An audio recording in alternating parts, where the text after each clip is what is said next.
This is the newsroom.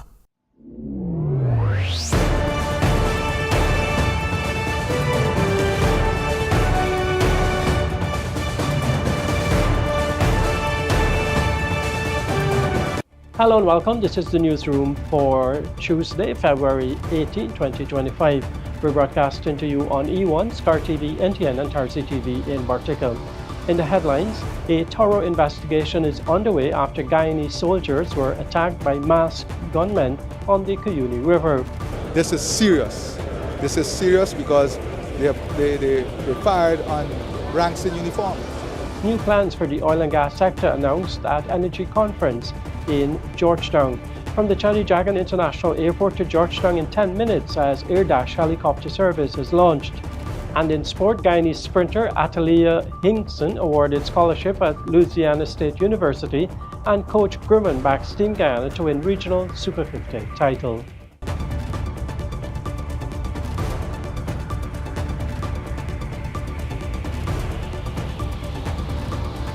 With the news, I'm Neil Marks. We're glad you could join us.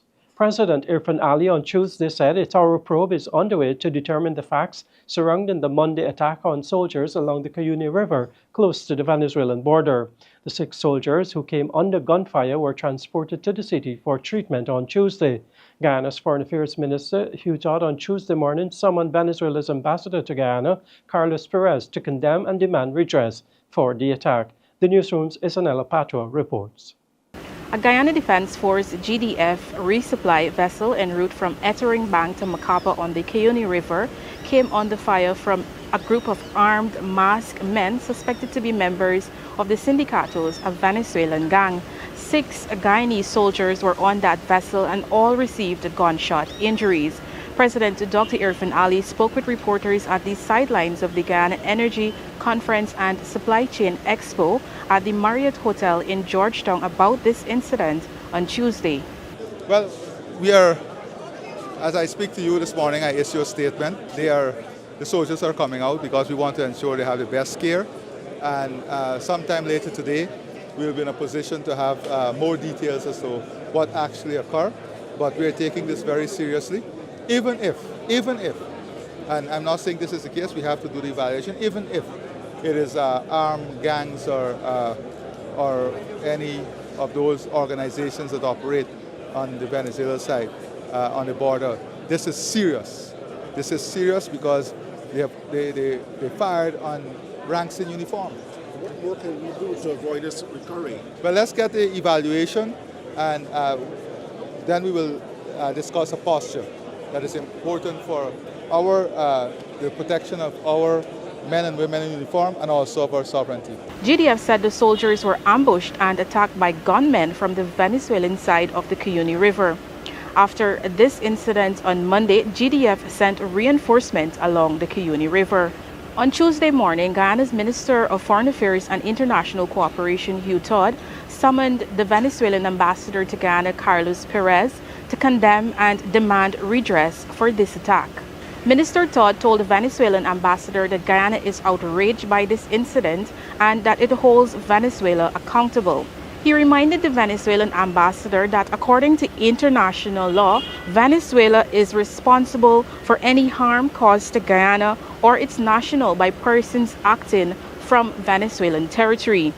The minister insisted that Venezuela comply with its international obligation not to allow its territory to be used to harm a neighboring state and to prevent any future attacks on Guyana.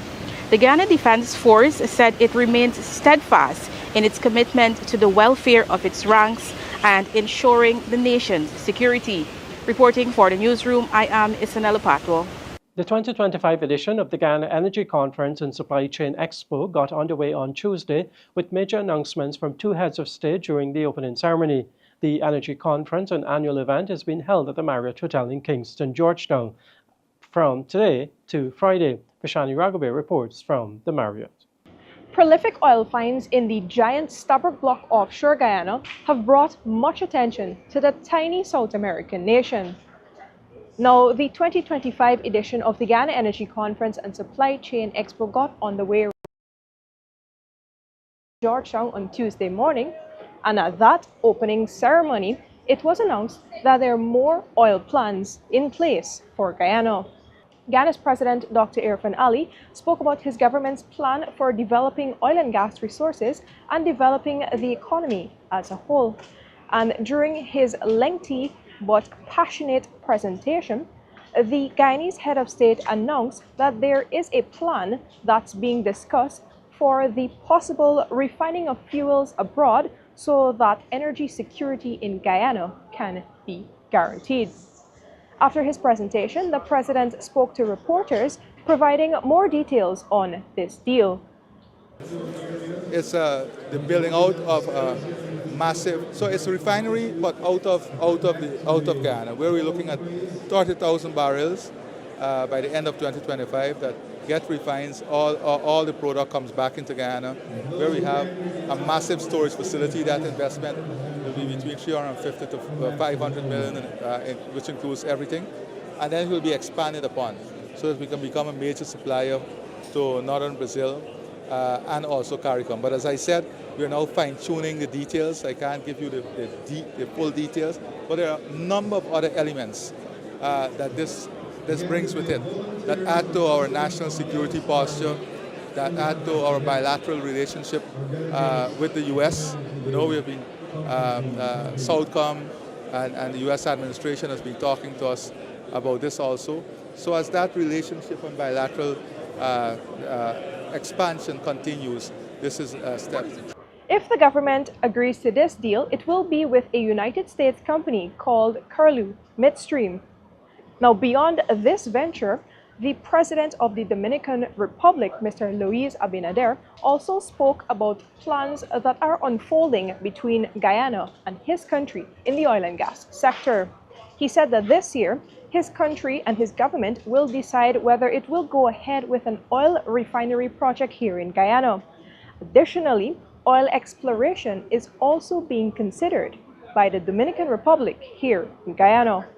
Regarding oil exploration, following extensive studies and exchange between our commissions, the Dominican Republic is now ready to finalize agreement on the location of the Berbice block, which will soon complete with the Ministry of the Environment, hoping to replicate the success story of your blessed nation.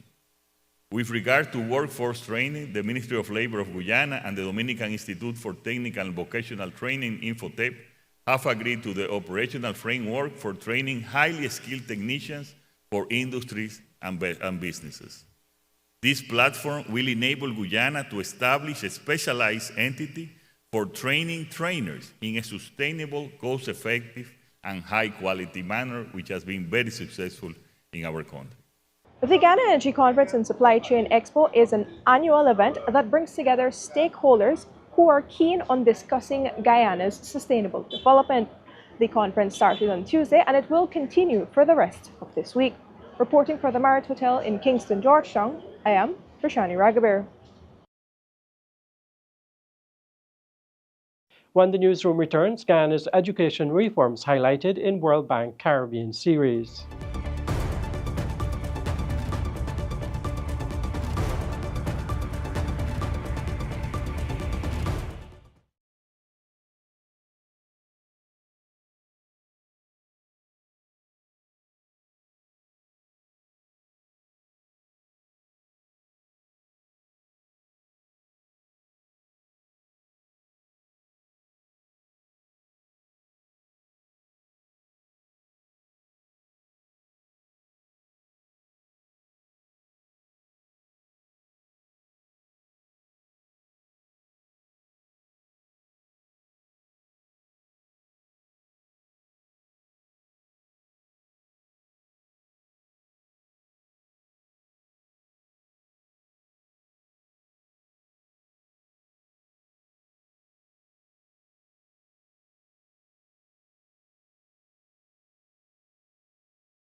You're watching the newsroom. Transport between the city and the country's main port of entry, the Cheddi Jagan International Airport at Tamari, is now possible in just 10 minutes. Guyana's first luxury aviation service, AirDash, was introduced by Roraima Airways on Monday. AirDash is a premier air transportation group that is aimed at revolutionizing corporate air travels in Guyana. Customers will be transported in the Airbus H125 helicopter, which can accommodate 4 persons per trip.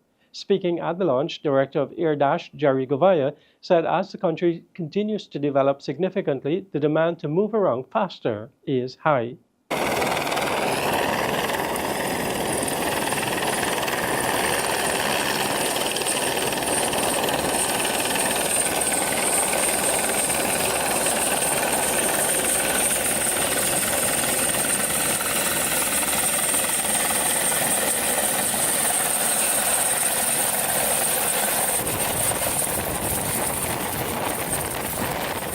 In 32 years, Roraima Airways has been serving the Guyanese public. We've been working to develop aviation here in Guyana.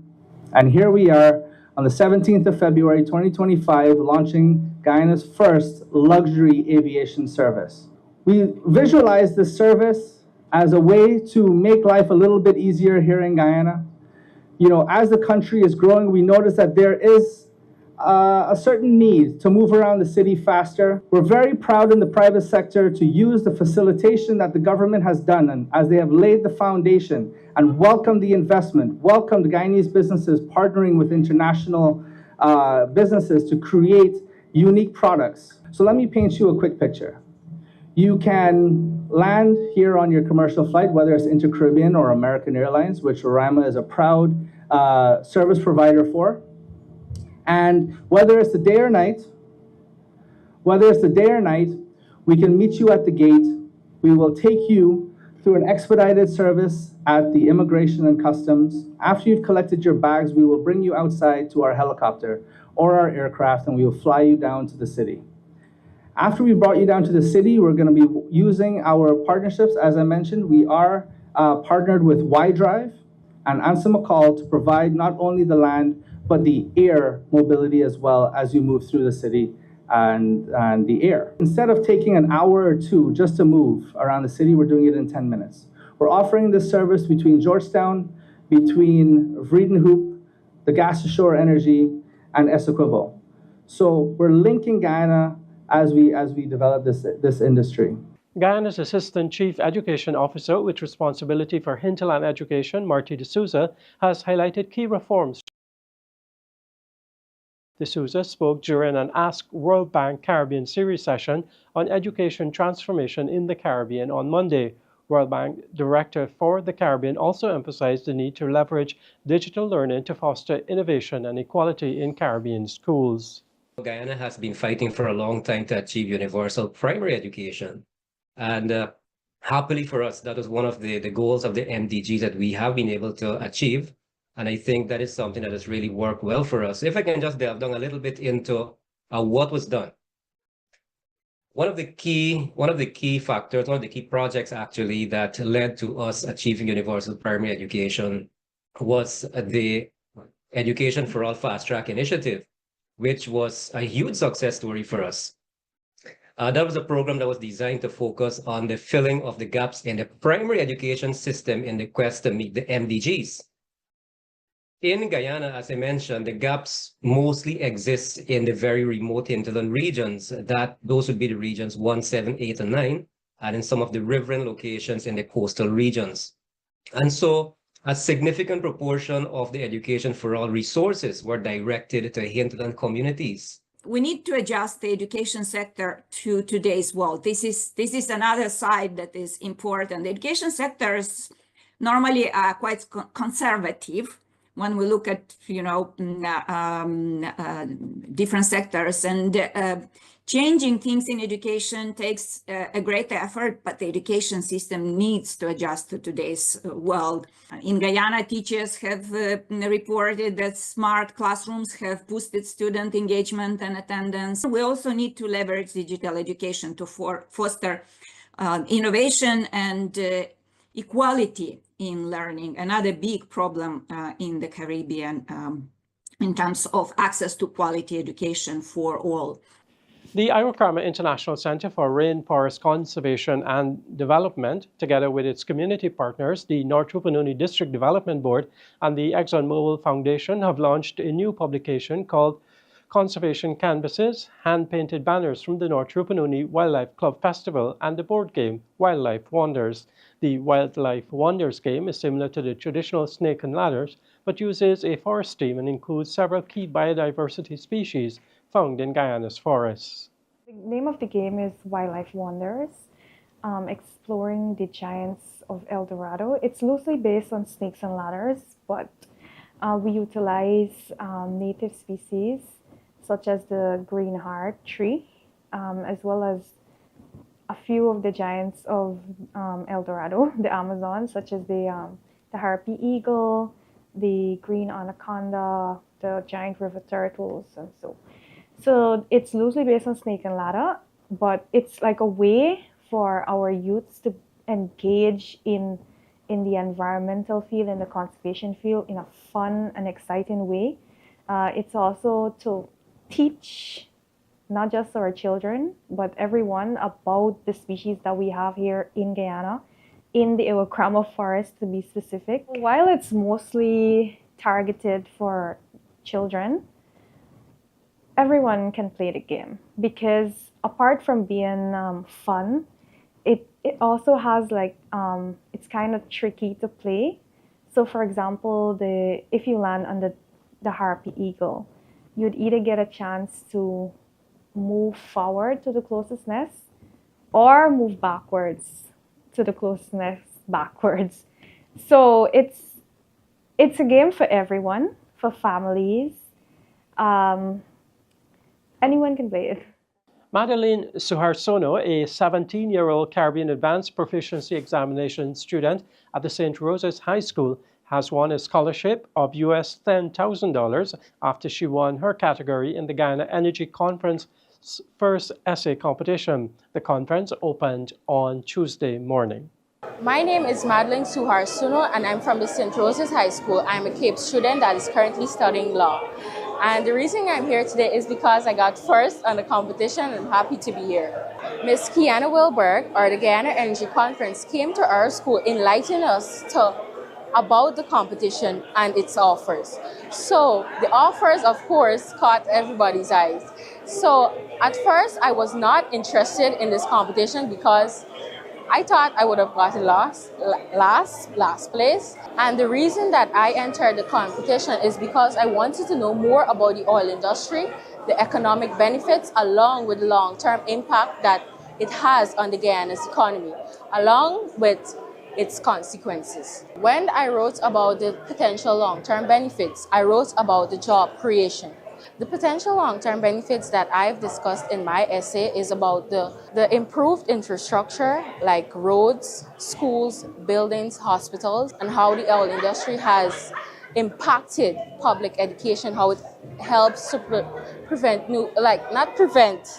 to build new schools and thus more. There's more news ahead on the newsroom. Stay with us.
Welcome back. This is the newsroom. Just at the entrance to the 2025 Guyana Energy Conference at the Marriott Hotel, Cyril's Transportation is making its mark, showcasing its 100% Guyanese ownership and staff.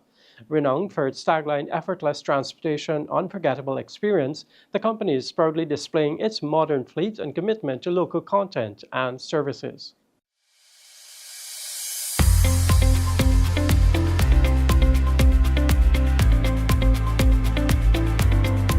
Effortless transportation, unforgettable experience. That's the slogan that we have here for the Energy Conference, and I think that's what we enlist as a company.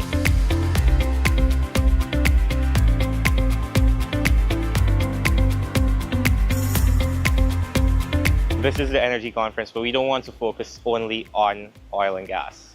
We want everyone to be able to experience the service that we're providing and enjoy it. Since the beginning, Cyril's is 100% owned by Guyanese, my parents. It's also 100% staffed by Guyanese. All of our employees are local, and we intend to keep it that way for as long as we possibly can. Of course, with the growing needs of the country, eventually our population will not suffice. But I think that as far as we possibly can, we're going to go stick with locals.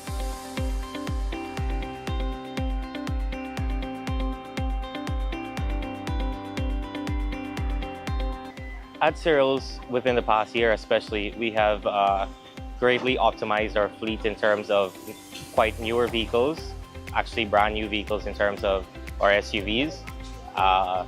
We have some newer buses which bring the whole corporate feel to the transportation service, and they're also more comfortable, and obviously everyone likes new things. So most people believe that we only offer services to companies. That's not true. We are offering services to the entire population as well as all foreigners, travelers, whether for business, pleasure. We offer a wide range of services. So that includes airport trips, dedicated services around town. We also offer a party bus service, which is mostly utilized by our local personnel, and it's well received too. So like everyone comes, they enjoy the music. They can bring their own drinks on. They use it for an hour. Some people use it for up to 6-7 hours. So, local content on that one. All of our services are provided by locals. So our support services, technology, we use a local company, Techlify. Training, use all Guyanese companies. I think it's important that we build on what Guyana can be and utilize the services that are here instead of investing our money and letting people take it out of the country. We do think that our business is quite driven by the oil and gas sector. Not saying that it's totally driven by the oil and gas sector, but it is mostly driven by this sector. And I think it's important to showcase our services and all the updates and new things that we have going on, especially to newer oil companies coming in and support companies as well, because Guyana is on the up and up.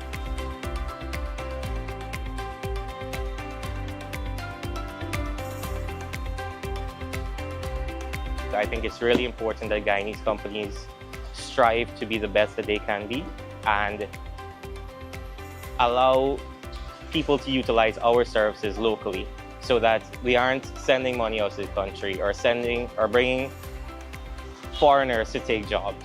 So it's important for local content, and I think that's a strong message we want to send as well.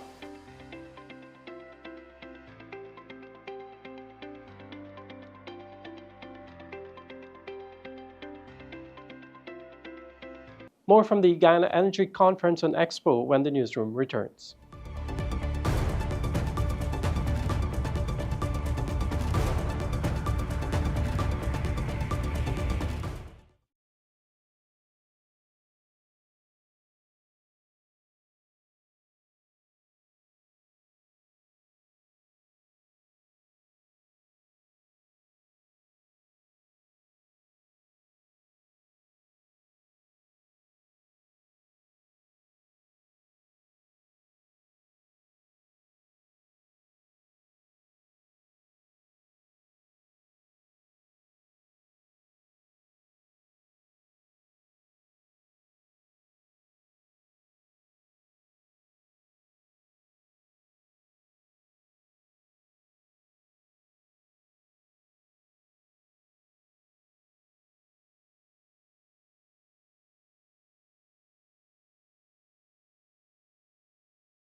Welcome back. This is the Newsroom. Farm Supplies Limited is showcasing over 3 decades of expertise and service at the 2025 Guyana Energy Conference and Supply Chain Expo. The company is highlighting not only its robust product offerings, but also its dedication to excellent after-sales support and ongoing staff training. Sales Manager Dale Van Slytman discussed the company's evolving role in Guyana's growing industrial sector, noting that while equipment sales are important, it's the after-sales service, parts, and support that truly set Farm Supplies Limited apart.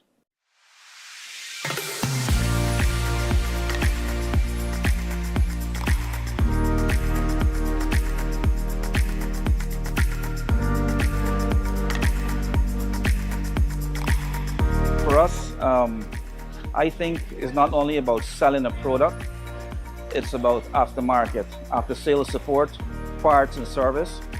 We have the right training. We've been on board for many years, 3 decades of experience.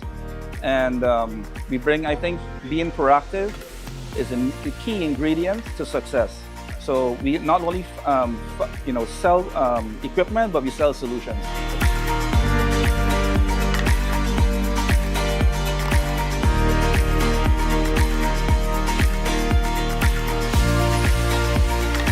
So our products starts, let's say, from agriculture, tractors, implements.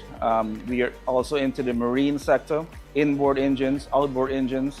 These are Doosan engines. Well, now it's HDI, Hyundai is known as. And also we have the Mercury, which is an American brand, outboards. So we're also in the, what I mentioned before, the excavator sector for alluvial mining.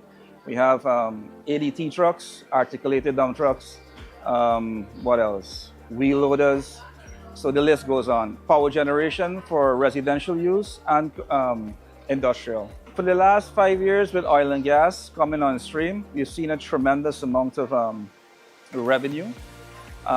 Before was only alluvial mining, which is like about 90%, but now with the amount of infrastructure that is on board, it's like an even scale. So it's not only about selling into, for miners, it's also about the construction sector too, which is phenomenal.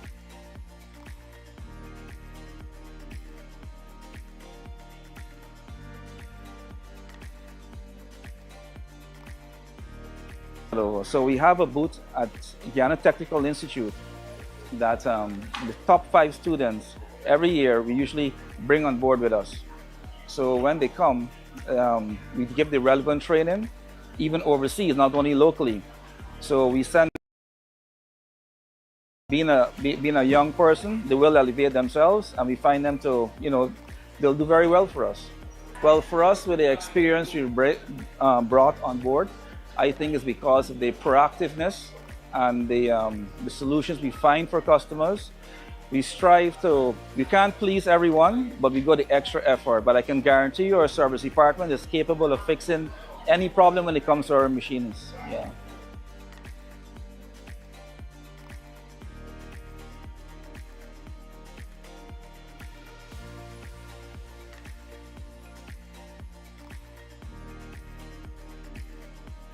Well, 90% of our, 95% of our team is local. Yeah, so I'm very proud of that. Foreigners, maybe if we expand in the future, of course you'll need some foreign delegation. We don't mind, but for now it's only local.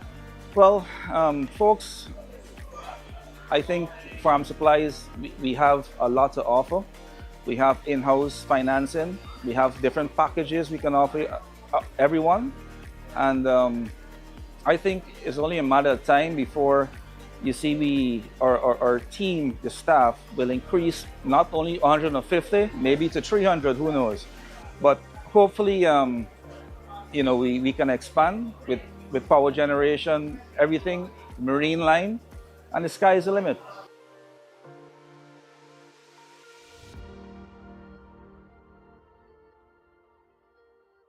When the newsroom returns, the financial, weather, and bridge reports, along with sport with Avinash Ramzan. I'm Neil Marks. Take care.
Welcome back to Newsroom. Now for a look at what's happening in sport. We start things off with some track and field news.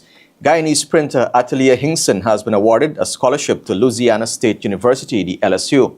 Hinckson will join the LSU track and field team in the autumn, bolstering their sprint squad. Akim Green tells us more. Hinckson competed in the 100-meter and 200-meter at the 2024 World Athletics Under 20 Championship, enjoyed a successful 2024. She won gold in the 100-meter at the South American Under 20 Championships and secured gold and silver in the 100 and 200 at the CRIFTA Games in 2024, which were held in Grenada. Hinckson's best of 11:39 seconds in the 100-meter, set at the 2024 National Championships, was ranked 7th in the world for under 18 runners and a South American area record. She also holds a South American under 18 area record in the 60 meter of 7.39 seconds and a personal best in the 200 meter of 23.76 seconds. Her scholarship follows fellow Guyanese athlete Malachi Austin, who also secured a full scholarship to LSU. The news also comes after fellow Guyanese sprinter Tiana Springer, a CRIFTA and Youth Commonwealth Games 400 meter champion, was recently committed to attend the University of Georgia. Now, the head coach Clive Grimmond is confident that the Guyana team can clinch the Women's Super50 title this year in St. Kitts and Nevis. We're talking cricket.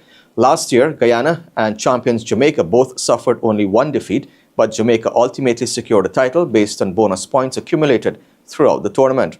However, with 7 of his players possessing international experience, Grimmond believes that his squad has the depth and experience to overcome the challenge. Here again is Akim Green. Speaking to Newsroom Sport on Tuesday, the head coach highlighted that a strong core of players remain with just one change from last year. The West Indies pair of Shemaine Campbell and Ashmini Munasar have been handed leadership roles in the Guyana squad for the upcoming tournament.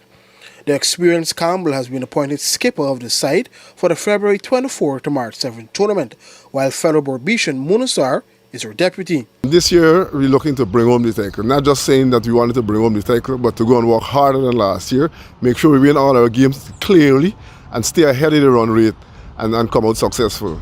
Grimmond acknowledged that a strong area for Guyana will be the bowling department, but he wants the batters to produce more. In our bowling department, always strong.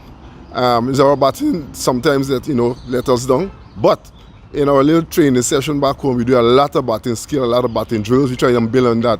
So, we could level up to a better performance this year with our bat. Meanwhile, former Guyana and West Indies cricketer Tremaine Smart will be performing the duties as manager. Guyana's first match will be on February 24 against Barbados, February 26 against Jamaica at the St. Paul's Sports Complex. On February 28, they will face the Leeward Islands at Warner Park, March 3 against the Windward Islands at Connery, and then March 5 to wrap up their group matches will be against Trinidad and Tobago at Warner Park. Following the preliminary games, the competition will wrap up with the final, third place playoff and fifth place playoff happening at 3 different venues on March 7. The Guyana women's fifth over squad reads Mandy Mangru, Liliana Grimmond, Katana Mentor, Shemaine Campbell, Captain, Shabika Gajnami, Sherian Fraser, Ashmini Munasar, Vice Captain, Yonet Welcome, Plafiana Millington, Nia Latchman, Keisha Schultz, Teresa Hardat, Laureen Williams, and Shanita Grimmond. The squad was selected following the just concluded inter-county competition, which was won by Barbados. We tell you now that the Georgetown Cricket Umpires and Scorers Association, in partnership with the Guyana Cricket Board, last weekend hosted a Level 1 match referee training course for persons interested in becoming a match referee. The association commended the participants for their involvement in the 2-day course at the National Racquet Center on Wolford Avenue in Georgetown. 22 persons benefited from newfound knowledge on match refereeing, including 7 females, 2 of whom came from charity in Essequibo.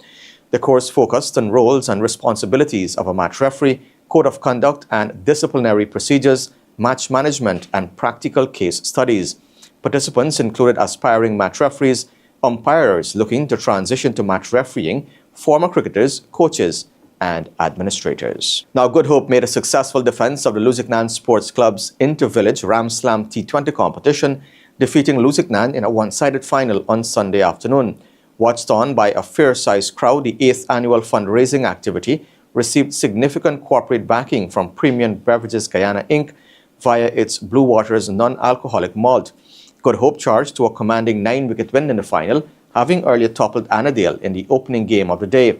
Lusignan made it to the final by defeating Monrepo in Game 2.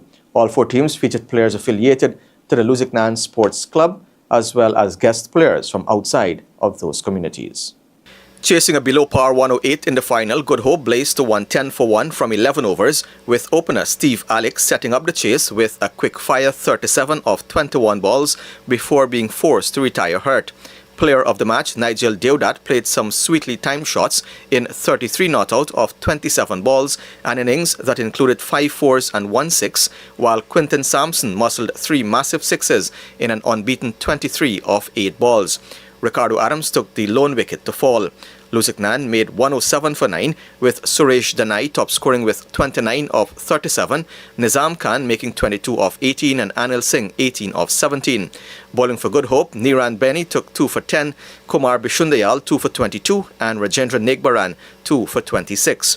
President of the Lusignan Sports Club, Siddhartha Ananjit, said the event was a major success for the club after the weather had threatened to play spoil sport in the lead-up. This is a significant tournament because this is our 7th or 8th edition so far. So usually what we have all the teams from the people from the different areas that make up the Lusignan club in terms of Annandale, Lusignan, Good Hope and Monrepo. And we have several players from out of district, like some guys from Berbice, from East Bank. But what we try to do, we try to incorporate everybody so everyone has an opportunity to shine, because with this T20 and shortened format games, a lot more competitions are played like that. So this is just one of the competitions where a lot of the guys who come out and show their talent, not only market their talent to the Lusignan and the East Coast community, but there are also a lot of guys with UP media people and guys from Georgetown and all over that come and recognize the talent that a lot of these kids have. With lighting towers and lights recently installed at the ground, Ananjit added that funds raised from Ram Slam 2025 will go towards further upgrades to the facility to bring it on par with International Cricket Council's practice venue standards. Meanwhile, Premium Beverages Guyana representative Billy Bastian expressed elation at being able to partner with the Lusignan Sports Club to stage the one-day activity. First of all, I would like to say that it's an absolute pleasure to have partnered up with Lusignan Sports Club for this edition of Ram Slam 2025.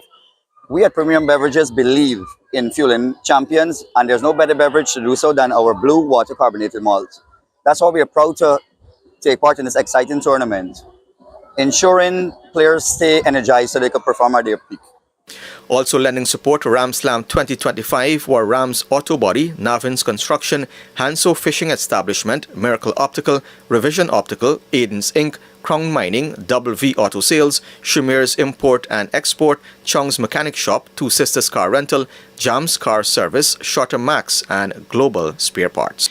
And finally, Guyana will face Haiti, Belize, and hosts Antigua and Barbuda in Group A of the 2025 CONCACAF Women's Under-20 qualifiers, which are set for February 20th to the 25th. At a recent draw, 24 teams were split into 6 groups of 4.